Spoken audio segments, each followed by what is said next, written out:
We now move on to our final panelist in this second segment, Ms. Ana Falu. She's the Women and Habitat Network civil society representative from Argentina.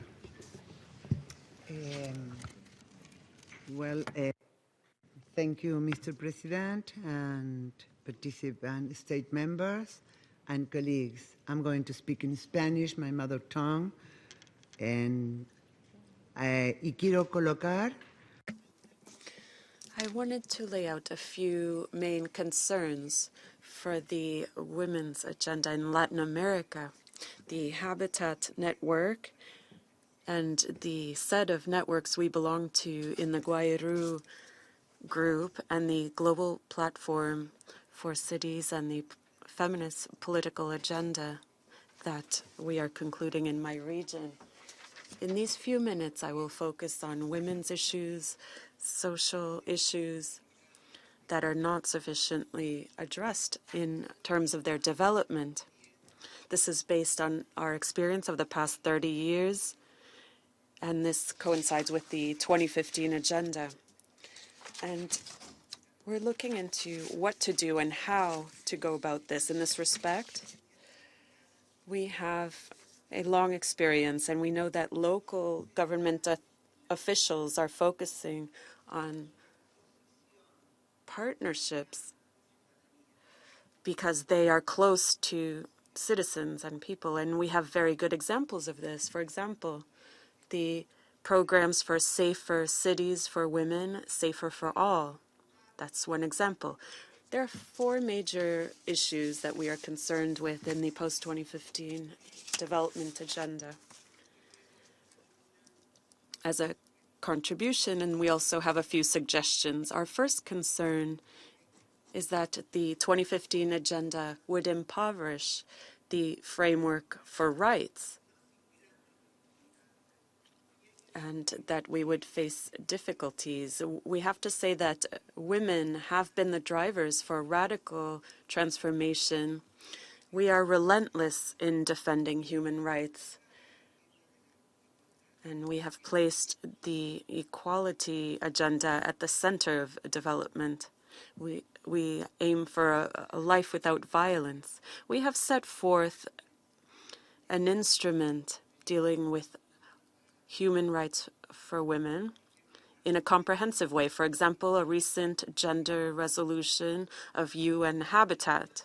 In this context, there's another major concern that we have dealing with the proposals for sustainable development. We believe that the agenda contains a major contradiction. It gives significant importance to private enterprise, but if we want to move towards sustainable development, if we look at the financial crises, the social impact, and the environmental crisis,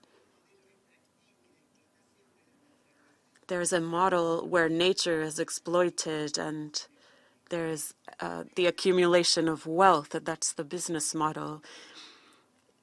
As we heard at Rio Plus 20 from representatives, the green economy, it was said, does not resolve substantive issues dealing with production and consumption, and this is linked to the growing inequalities in the world. My next point that I wanted to raise is about the critique of the MDGs. And we were critical of these because there wasn't a great inclusion of gender matters, but there's a dimension dealing with women and discrimination in the world. We are concerned that this social issue needs to be included in the agenda. It is not sufficient to address poverty as an income-specific matter. As we have seen, there are multiple effects that negatively affect society and the daily life of people. Poverty is not just a matter of economic matters. It affects women In particular, poverty is linked to a lack of freedoms as citizens of military elements and other situations. We have contributed greatly in terms of knowledge, and we've set forth proposals that we'd like to bring to this agenda. It is interesting that in Latin America, in the light of the financial crisis, we still have some promising rates. ECLAC said that there was some growth in the last decade, but there's a paradox because women still remain poorer and work primarily in the service sector. They occupy 71% of domestic work positions in our countries. And they are also caretakers, and they're the unpaid work of women. They have contributed greatly to that, but they provide 20 to 30% of GDP of our cities in our region. They contribute greatly. The total time of work is greater by women, and they devote most of their time to unpaid work. In UN Habitat, we heard that to increase productivity of urban settings, we need to know where women are within this urban productivity scenario. When we look at the 2015 agenda, this cannot be resolved through a multilateralism of elites. If we want to address the critical matters of humanity or economic growth or sustainability or social equality, we must necessarily look at diversity of local authorities, parliaments, and civil society.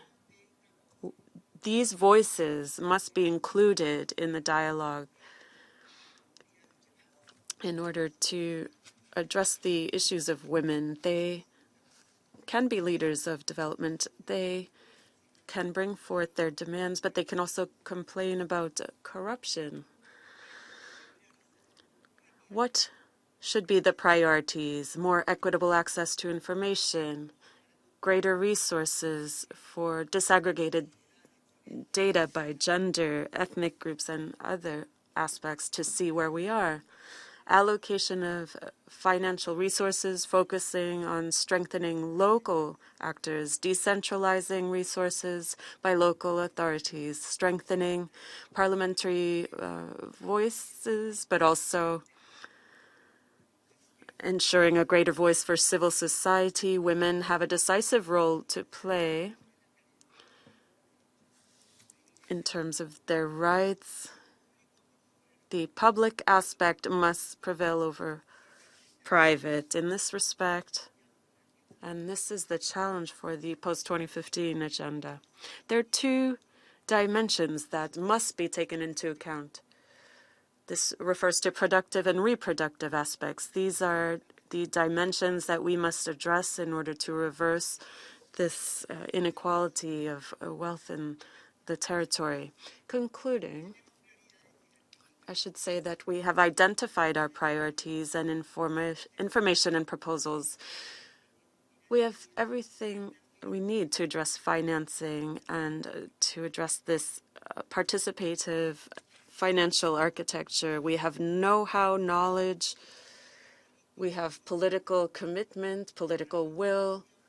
Participation is essential. We need resources, a significant amount of resources, monitoring. There's a lot of experience we can bring here. I now go very quickly